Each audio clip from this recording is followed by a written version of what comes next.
As for stuff that I don't understand about China that I may never understand, why does hot water cure every illness? The thing is, no matter what illness you have, hot water will cure it for you. That's the silly answer. I don't understand. It's like any time that it's like really weird because everyone's like, hot water is good for you, and then I say, oh, I drink cold water. People see me drink cold water at a restaurant. They'll be like, well, you can do that because you're a foreigner, but still hot water. I'm like, so I don't know. That's just a little bit of a weird thing. On a more serious note, stuff that I don't understand that's still hard for me to understand. I think the gap between foreigners and Chinese people are different, but they're not that different, especially younger people like me.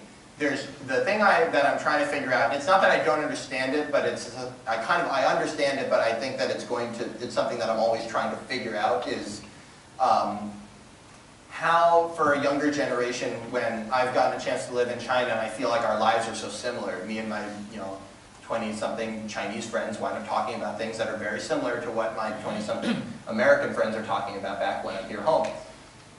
The different countries and the different cultures are much more similar now for a whole lot of different reasons. And the gap between the perceived identity as a foreigner and the actual reality as a foreigner, why that gap is so large, is something I'm trying to figure out. This is something that, I mean, you guys, obviously, you're coming to see an intercultural comedy show in English and all this sort of stuff. This is not so much of an issue for you, but especially once I leave Beijing. The lifestyle in the second and third tier cities isn't so radically different than Beijing that my entire identity as a foreigner should be changed. But as soon as I'm outside of the areas of Beijing where people have seen foreigners for a long time, the culture of people around me, Chinese people think way too much. And they're way too worried about offending me, so they never say anything that reveals anything about their own personality. It's really hard to connect with people. And the question of why that gap is, when I look and say like, hey, we're living in similar situations, we're both trying to struggle and make it in China, I don't have a house or a car either. So like, we're all trying to go through the same sort of struggles, and why that gap is so large is something I'm trying to figure out.